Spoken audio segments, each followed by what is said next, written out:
नमस्कार, बहुत स्वागत है आपका। मैं हूं आपके साथ सुमित शर्मा। बुलेटिन में हम सबसे पहले बात करेंगे पंडित धीरेन्द्र शास्त्री की, जिनको शंकराचार्य का साथ मिला है। द्वारिका पीठ के शंकराचार्य स्वामी सदानंद सरस्वती के साथ मिला है धीरेन्द्र शास्त्री को। और शंकराचार्य का बयान है, धीरेन्द्र शास्त्री जगत गुरु शंकराचार्य की बात को आगे बढ़ा रहे हैं। जितने भी आचार्य हैं उनके कोई ना कोई शिष्य होते हैं। धर्म का प्रचार हजारों सालों से हो रहा है। मुंबई में धीरेन्द्र शास्त्री के खिलाफ पुलिस में शिकायत होने पर बोले हैं, इससे धीरेन्द्र का कुछ नहीं होगा, ये सब होता रहता है। सबल का सब विरोध करने लगते हैं, ये बात कही है शंकराचार्य ने। तो आपको बता दें, धीरेन्द्र शास्त्री ने साईं बाबा को लेकर बयान दिया था। उनका कहना था कि साईं संत हो सकते हैं लेकिन भगवान नहीं। कथावाचक जो है शंकराचार्य जी की ही बात को आगे बढ़ा रहे हैं। अपने आचार्यों की, अपने ऋषियों की, अपनी परंपराओं की, महर्षियों की, उन्हीं की बात को आगे बढ़ा रहे हैं। उन्हीं का काम वो कर रहे हैं। जितने भी आचार्य हैं उनके कोई ना कोई शिष्य होते हैं। 2014 के बाद से ज़्यादा मुखरता के साथ लोग बोल रहे हैं, इस पर क्या कहेंगे आप? ये भी अच्छी बात, क्या हो जाए। धर्म का प्रचार प्रसार किस समय हो ये महत्व की बात नहीं है। हो रहा है ये महत्व की बात है। तो धर्म का प्रचार महत्वपूर्ण है, आगे कहना चाहते हैं। हजारों साल से हो रहा है। 2014 से आप गिन रहे हो जी, तो आपकी कल्पना है। आद्य शंकराचार्य 2500 साल पहले हुए, जिस समय हिंदू धर्म विलुप्त होने वाला था। विधर्मियों ने कह दिया था वेदाह अप्रमाणम, वेद प्रमाण नहीं है। उस समय भगवत पादात्य शंकराचार्य जी महाराज ने अवतरित होकर के सिद्ध किया वेदाह शत प्रमाणम, वेद ही प्रमाण है। जबलपुर से खबर, जहां पर स्वास्थ्य विभाग ने बड़ी कार्रवाई की है। 12 अस्पतालों का लाइसेंस निरस्त किया है। फायर सेफ्टी सर्टिफिकेट जमा नहीं करने पर कार्रवाई हुई। सीएमएचओ की कार्रवाई से हड़कंप मचा है अस्पताल प्रबंधन में। अस्पतालों में नए मरीज की भर्ती पर भी रोक लगा दी गई। तो फायर सेफ्टी सर्टिफिकेट नहीं होने पर अस्पतालों के लाइसेंस निरस्त कर दिए हैं। बड़ी कार्रवाई निश्चित तौर पर स्वास्थ्य विभाग की। जबलपुर से बड़ी खबर, 12 अस्पतालों का लाइसेंस निरस्त हुआ है। फायर सेफ्टी सर्टिफिकेट जमा नहीं करने पर कार्रवाई हुई है। सीएमएचओ की कार्रवाई से हड़कंप मच गया है। अस्पतालों में नए मरीजों की भर्ती पर भी रोक लगा दी गई।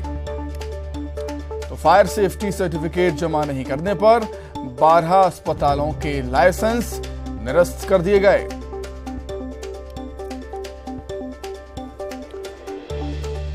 वहीं ग्वालियर चंबल के सबसे बड़े सरकारी अस्पताल में तैनात एक नर्स ने सीएम शिवराज को पत्र लिखकर अपनी बेटी के साथ इच्छा मृत्यु के लिए अनुमति देने की मांग की।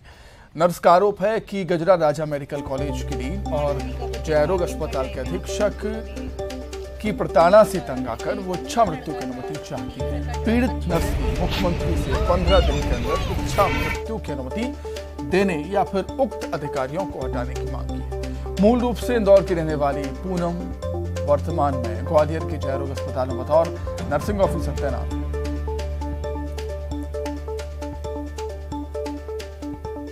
ये है कि एक तो मैं जब से यहाँ पे पोस्टेड हुई हूँ, मेरी जब से सैलरी नहीं निकाली, ऊपर से मेरे साथ अभद्र व्यवहार किया गया, अपशब्द बोला गया। जिसकी शिकायत मैंने करी है तो उसकी शिकायत के बाद मेरे पर दबाव बनाया जा रहा है कि आप अपनी शिकायत वापस लो, आपको नौकरी नहीं करने देंगे।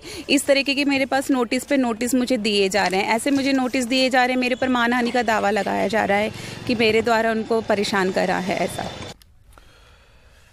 जबलपुर में 3 तलाक का मामला सामने आया, जहां पीड़ित महिला ने गोहलपुर थाने में पहुंचकर पति के खिलाफ फोन पर 3 तलाक बोलकर तलाक देने की एफआईआर दर्ज कराई, जिसके बाद पुलिस ने आरोपी पति पर एफआईआर दर्ज कर भोपाल से उसे गिरफ्तार कर लिया है।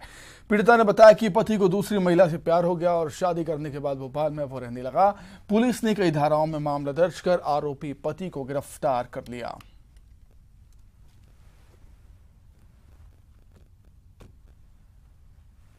के पति ने उसको टेलीफोन पर ही 3 तलाक बोला और उसके बाद उसने द्वितीय विवाह कर लिया। इस संबंध में पुलिस के द्वारा कार्रवाई करते हुए उसको 498 3 4 दहेज अधिनियम और 4 ट्रिपल तलाक प्रतिषेध अधिनियम के अंतर्गत इसमें मुस्लिम विवाह अधिनियम के अंतर्गत इसमें कार्रवाई की गई है। FIR की जाकर उसकी जो पति है उसके विरुद्ध कार्रवाई की।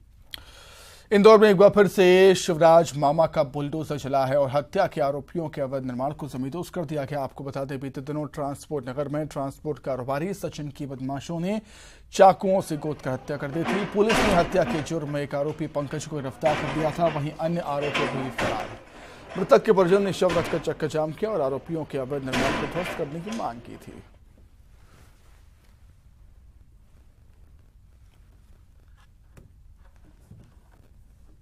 मामले में जो 3 आरोपित हैं उनमें एक मोहसिन है, एक शाहरुख है और एक पंकज है। शाहरुख के कुल 8 अपराध हैं और मोहसिन के जो है 9 अपराध हैं और मोहसिन थाने की गुंडा लिस्ट में भी है। पंकज का जरूर एक ही अपराध है। तो मोहसिन और शाहरुख का चूँकि काफ़ी सारा आपराधिक रिकॉर्ड है और इनके जो मकान और दुकान वगैरह है, तो ये काफ़ी इंक्रोचमेंट है। तो नगर निगम ने आइडेंटिफाई किया और उनके मकानों का उसका ध्वस्त की कार्रवाई की। रतलाम के जावरा में एक बार फिर भूमाफिया के खिलाफ बड़ी कार्रवाई देखने को मिली। जावरा शहर थाना पुलिस ने बीती रात 14 अलग-अलग FIR दर्ज की हैं, जिसमें 40 से अधिक लोगों को आरोपी बनाया गया। इन लोगों पर अवैध तरीके से कॉलोनी काटने के आरोप हैं। जावरा नगर परिषद CMO की शिकायत पर इस पूरी कार्रवाई को अंजाम दिया गया। कुछ मुझे भी मिली थी, कुछ पहले से यहाँ पे जो प्रचलन में थी, वो उसमें अवैध कॉलोनी काटना और जो एमिनिटीज़ की ज़मीन है उसको विक्रय कर देना और जो एमिनिटीज़ में तो सार्वजनिक जो प्रयोजन की होती है उस पर मकान बन जाना और इत्यादि इत्यादि शिकायतें थी, जिस पे हम लोगों ने पूर्व में कार्रवाइयाँ की है। चित्रकूट की बरौंदा पुलिस ने साइको किलर रज्जू उर्फ शिवपूजन वर्मा को गिरफ्तार किया। इस साइको किलर ने मानसिक अपनी ही साथी की हत्या की और अपनी ही बहन के ससुर की भी हत्या की। साथ ही एक मंदिर के पास आगजनी भी की थी। पुलिस को इसकी तलाश थी। आखिरकार पुलिस ने इसे यूपी की सीमा से लगे गांव से गिरफ्तार किया है। संदेही को जो है कल दिनांक को जो है उत्तर प्रदेश की सीमा से लगे हमारे मध्य प्रदेश के गांव यामों के आसपास से हमने गिरफ्तार किया है। और अभी चूँकि आरोपी की जो है उम्र का अभी तक जो है वो जो है क्लियर नहीं हो पाया है, इसके चलते अब मेडिकल बोर्ड के माध्यम से उसकी उम्र का असेसमेंट किया जा रहा है और जैसे ही बाकी चीज़ें सामने आती हैं हम आरोपी के विषय में भी हम आपको विस्तृत जानकारी देंगे। खबर देवास से, जहां बैंक ऑफ महाराष्ट्र में दिन दहाड़े एक महिला ने युवक के बैग पर ब्लेड मारकर 15,000 रुपये लेकर चंपत हो गई। पूरी घटना CCTV कैमरे में कैद हुई है। पीड़ित ऑटो चालक युवक ने बताया कि उसने बैंक से 15,000 रुपये निकालकर बैग में डाले, तभी एक महिला बैग में ब्लेड मारकर रुपये लेकर चंपत हो गई। पीड़ित व्यक्ति ने सिटी कोतवाली पुलिस थाने जाकर अज्ञात महिला के खिलाफ रिपोर्ट दर्ज करवाई। और वो काउंटर पे जाने काउंटर पे थैली में से रखे हुए थे, चावल का कैसे निकल गया। कहाँ से आए थे आप? इटावा से। इटावा से। तो कोई ऐसा कुछ लगा था कि आपको वहाँ पे रास्ते में कोई महिला वहीला दिखी थी? काहे के पैसे थे ये पैसे निकाले थे, वो कोई काम है अपने को। अच्छा, कितने पैसे निकाले थे? 15,000। अभी एक आवेदक ने थाने पे आके आवेदन दिया है कि उसने 15,000 रुपये बैंक से निकाले थे और उसी जो नगद राशि थी 15,000 रुपये उसको पॉकेट में रखते हुए थैली में लटका कर वो बैंक में एंट्री करवा रहा था। तो पीछे कोई महिला खड़ी थी, उस महिला ने उसकी थैली को संभवतः किसी ब्लेड से काट के वो पैसे निकाल लिए, ऐसा उसका कहना है। तो हमने उससे आवेदन लिया है, जांच कर रहे हैं, फुटेज वगैरह देख के संबंधित जो भी रीवा के संजय गांधी अस्पताल में बाल श्रम का एक मामला सामने आया, जिसमें 13 वर्षीय बालक के काम करने से मना करने पर उसे करंट लगा दिया गया। 13 साल का बालक अब जिंदगी और मौत के बीच जूझ रहा है। घटना के बाद प्रशासन जागा है और प्रशासनिक अधिकारी बच्चे का बयान लेने अस्पताल पहुंचे। बालक की मां हीरामती पैगा ने बताया कि जब उसका बच्चा स्कूल से आया तो ठेकेदार दादू लाल मजदूरी के लिए जबरदस्ती ले गए। उसका लड़का पकड़ के ले गए हैं काम करवावे के लिए, तो लड़का जात ना रहा, जबरदस्ती ले गए हैं। तो वहाँ ले जाकर नहीं थोड़ा मोड़ा काम बा, तो लड़का चल दहेस, तो वहाँ जाकर ट्रैक्टर लोड करवाता रहे। तो लड़का फिर बोलत रहा कि हम ना करब, तो फिर चल दहेस। तो बाद में पीछा पकड़ लिए न, पीछा पकड़ के तो फिर वह ठेले वही वो जाली में जाली में तो करंट लगा, करंट लगल है जाली में, धौंस दिए हैं। खबर बालाघाट से, जहां बैंक ऑफ इंडिया की शाखा में तैनात निजी सिक्योरिटी कंपनी के गार्ड की लापरवाही से बंदूक से गोली चल गई। गोली बैंक के शटर को चीरते हुए बैंक में डीपीटी कराने पहुंची महिला के पैर में लगी, जिसे घायल अवस्था में जिला अस्पताल में एडमिट करवाया। बैंक मैनेजर ने बताया कि बैंक खुलने के पहले सिक्योरिटी गार्ड बंदूक को साफ कर रहा था, तभी अचानक यह हादसा हुआ। हरदा की हरी मिर्च का तीखापन अरब देशों के लोगों को खूब भा रहा है और यही कारण है कि बीते 5 माह में लगभग 12,000 मीट्रिक टन से ज्यादा हरी मिर्च हरदा जिले से सऊदी अरब और अन्य शहरों को एक्सपोर्ट हुई। स्वाद में तीखी और ज्यादा समय तक ताजी बनी रहने की विशेषता के चलते हरदा की हरी मिर्च की डिमांड विदेशी बाजार में बढ़ गई। मैं मिर्ची की खेती 70 एकड़ में कर रहा हूँ। मिर्ची की खेती में 1467 वैरायटी लगा रखी है, सुनिधि लगा रखी है। 1467 वैरायटी जो रहती है और आपके गौरी, ये दोनों एक्सपोर्ट क्वालिटी रहती है। एक्सपोर्ट क्वालिटी है तो यहाँ से मिर्ची अरब कंट्री में जा रही है। अरब कंट्री वाले अपने हरदा जिले की मिर्ची को बढ़िया पसंद करते हैं। वो पसंद इसके लिए करते हैं कि इसमें एक तो तीखापन अच्छा रहता है और करीबन ये 10 से 15 रोज तक आप रख के रखो, इसके बाद भी उसमें लाल नहीं हो पाती, एकदम हरापन रहता। इसलिए अरब कंट्री में इसकी डिमांड अच्छी है और यहाँ से सब लोग एक्सपोर्ट भी कर रहे हैं। हरदा में मिर्च का रकबा बहुत ज़्यादा मात्रा में बढ़ रहा है। किसान भाई इस ओर अग्रसित हो रहे हैं और ज़्यादा से ज़्यादा किसान भाई मिर्च की खेती कर रहे हैं। इसमें मध्य प्रदेश के अलावा दूसरे राज्यों में भी मिर्च जा रही है। इसके अलावा फिर दूसरे देशों में भी यहाँ से मिर्च निर्यात की जा रही है। कहाँ जा रही है सर? ये इसमें बहरीन है, ओमान है, सऊदी अरब जो कंट्री है वहाँ पर मिर्च जा रही है। सीएम शिवराज सिंह चौहान उज्जैन के दौरे पर भी रहे, जहां वे सबसे पहले विक्रम कीर्ति मंदिर ऑडिटोरियम में भाजयुमो के नए भारत का नया मध्य प्रदेश कार्यक्रम में शामिल हुए। युवा चौपाल में युवा मतदाताओं से संवाद किया। इसके बाद उन्होंने देवास रोड में नागजरी तरहन संघ के परिसर में बने बेस्ट लाइफ स्टाइल अपैरल कपड़ा उद्योग का शुभारंभ किया। सीएम ने केंद्रीय राज्य टेक्सटाइल और रेल मंत्री दर्शना जरदोश, उद्योग मंत्री, उच्च शिक्षा मंत्री, फैक्ट्री मालिक और क्षेत्रीय सांसद, विधायक और अन्य जनप्रतिनिधियों के साथ ई कार्ट में बैठकर फैक्ट्री का निरीक्षण भी किया। सर, ये पेपर पे सीखेगी, बाद में उसको मटेरियल दिया जाएगा। मित्रों, आज हनुमान जयंती पर और भारतीय जनता पार्टी की स्थापना दिवस पर दर्शनाबेन आज हमारे बीच में है। ये टेक्सटाइल और रेलवे की हमारी राज्य मंत्री है। एक बड़ी सौगात आज उज्जैन को मिली है। ये बेस्ट कार्प जो फैक्ट्री है, इसका शुभारंभ हुआ है। आपने देखा, बहुत अच्छी बनी है। उज्जैन महाकाल के हिसाब से जो उसकी डिज़ाइन बनी हुई है, जो 75 स्टेशन अमृतकाल में हम बनाने वाले हैं, जो हार्ट ऑफ द सिटी होगा, जो सिटी सेंटर की तरह डेवलप होगा। प्रधानमंत्री जी का पूरा जीवन जब स्टेशन पे गया चाय बेचते हुए, तो उनके लिए ये है कि दोनों तरफ से एक्सेस होगा। 8 ट्रैक है। इसके ऊपर जिस तरह से मुख्यमंत्री जी ने बताया, लो बजट होटल भी आ जाएगी, 24 घंटे चलने वाला शॉपिंग एरिया होगा, खाने की जगह होगी, रहने की जगह होगी, दिव्यांगों से एक्सेसिबल होगा। पंचायत मंत्री महेंद्र सिंह सिसोदिया ने एक बार फिर पूर्व सीएम दिग्विजय सिंह पर निशाना साधा। कहा कि जब कांग्रेस का विभाजन हुआ तो उन्होंने इंदिरा जी को भी छोड़ दिया था और उस कांग्रेस में ही रह गए थे। तब स्वर्गीय अर्जुन सिंह जी ने उन्हें कांग्रेस की सदस्यता दिलाई थी। तो क्या उन्होंने इस सौदा करके कांग्रेस ज्वाइन की थी?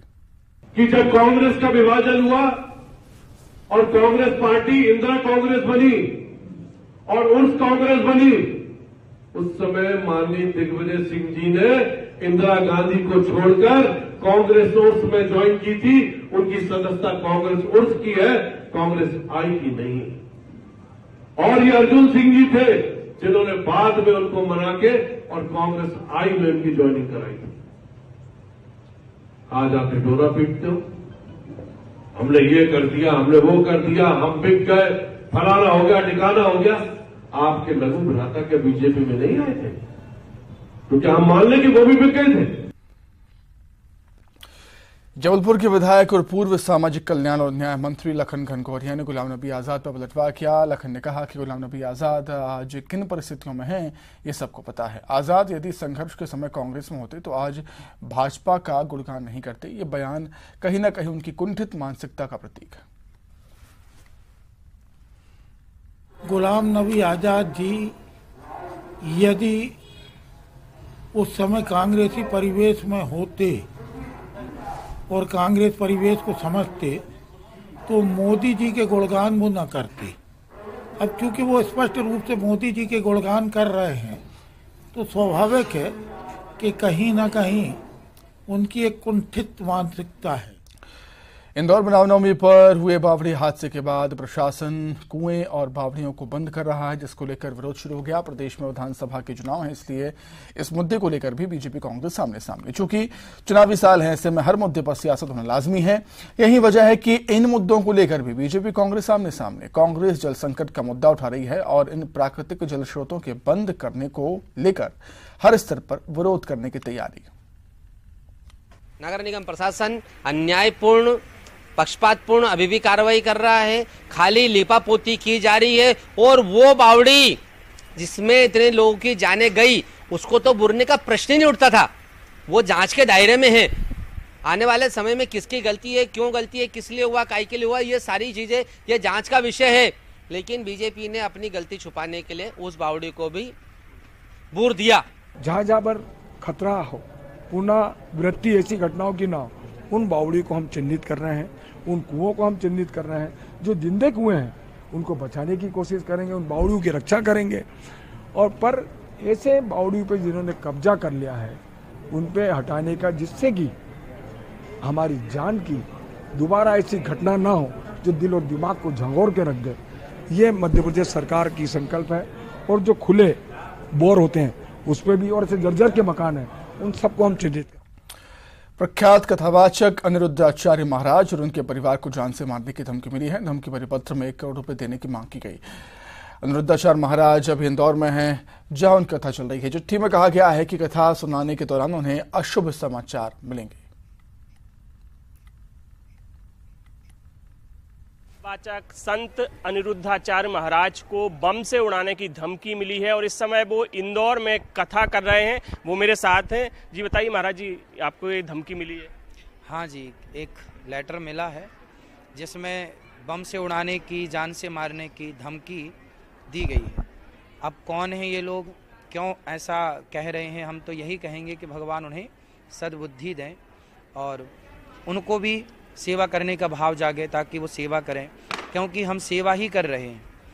और सेवा का ये कार्य यदि किसी को अच्छा नहीं लग रहा है तो भगवान से प्रार्थना है कि उन्हें सद्बुद्धि दें। अच्छा, आप सनातन की बात कर रहे हैं, हिंदू राष्ट्र की बात कर रहे हैं, कहीं इससे तो नहीं, ये वजह से तो नहीं धमकी है? किसी ने उसमें 1 करोड़ रुपए की फिरौती मांगी गई है कि 1 करोड़ रुपए आप 7 दिन के अंदर दीजिए। अब उनको कौन सी बात अच्छी नहीं लगी? हम तो सनातन धर्म की जिस प्रकार बन पड़ रही है सेवा कर ही रहे हैं। माताओं की सेवा, अन्य क्षेत्र की सेवा और देश हमारा हिंदू राष्ट्र हो, ये आवाज़ लगाते ही रहते हैं। शायद इनमें से कोई बात उन्हें पसंद ना आई हो। अच्छा, आप अपनी सुरक्षा की मांग कर रहे हैं? यदि सरकार को लगे कि हाँ सुरक्षा देनी चाहिए तो सरकार दे, जिस प्रकार उन्हें लगे। अब क्योंकि धमकी भरे पत्र आ रहे हैं तो सुरक्षा देना ना देना सरकार के काम हैं। अब वो उचित समझें तो दें, हमारी कोई मांग नहीं है, जैसा सरकार चाहे वैसा करें।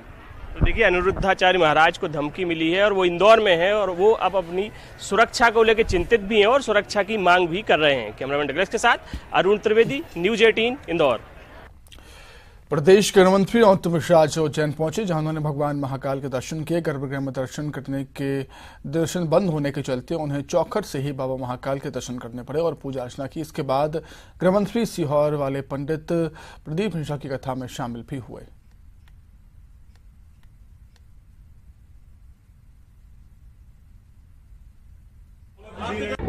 नहीं, कोई बम से नहीं उड़ाएगा। पूरी तरह से प्रशासन, शासन सभी है और चिंता की कोई बात नहीं है। वैसे संज्ञान में है। जेल का एक मंत्री धीरेन्द्र शास्त्री के ऊपर मामला दर्ज किया गया महाराष्ट्र सरकार है। धीरेन्द्र शास्त्री के ऊपर महाराष्ट्र सरकार में मामला दर्ज हुआ है, क्या कहेंगे? महाराष्ट्र सरकार के अंदर हुआ है वो, मैं तो समझ नहीं पाया हूँ कि उसका कारण क्या है, जानकारी और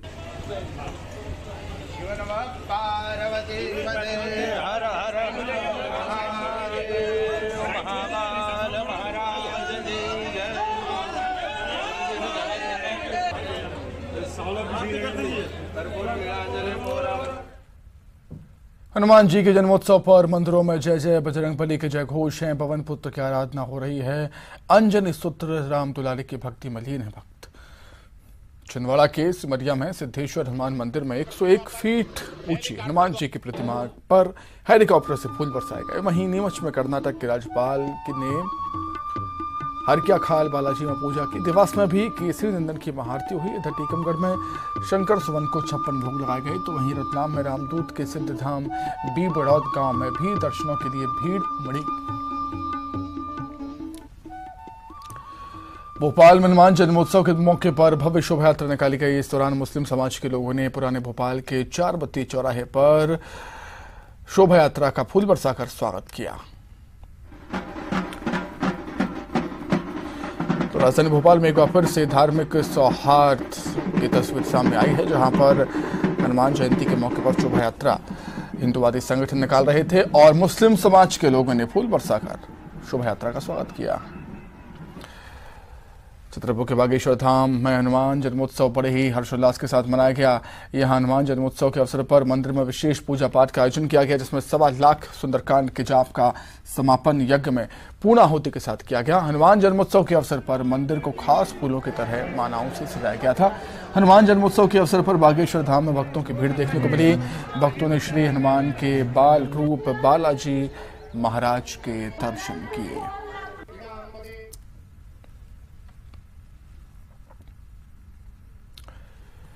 बाबा और विवाद साथ साथ चलते हैं। पंडित धीरेन्द्र शास्त्री के बयानों पर अक्सर बवाल होता है।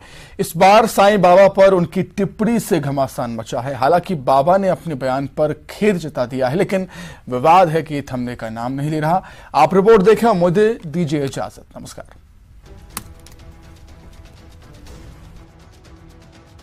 साईं बाबा संत हो सकते हैं, फकीर हो सकते हैं, भगवान नहीं हो सकते। बाबा के इस बयान पर शुरू हुआ विवाद थमने का नाम नहीं ले रहा है। साईं भक्त तो आहत हैं ही, सियासत भी आसमान पर है। हालांकि बाबा ने इस बयान पर खेद जता दिया है, लेकिन बवाल अभी भी जारी है। खासकर महाराष्ट्र में राजनीतिक पार्टियां इसे संतों के साथ ही राज्य के सम्मान से भी जोड़ रही हैं। कांग्रेस का कहना है कि पहले संत तुकाराम और अब साईं बाबा पंडित धीरेन्द्र शास्त्री संतों का बार बार अपमान कर रहे हैं। ये पहले संतों को अपमानित करते हैं और फिर माफी मांगते हैं। कि ऐसे संतों को महाराष्ट्र में बार बार कार्यक्रम करने की अनुमति भारतीय जनता पार्टी, जो तथाकथित हिंदुओं का संरक्षण करने वाली पार्टी है, ऐसे संतों का कार्यक्रम कराती है। जो संत हमारे करोड़ों हिंदू लोगों की भावनाओं को आहत करते हैं, ऐसे लोगों का कार्यक्रम कराती है।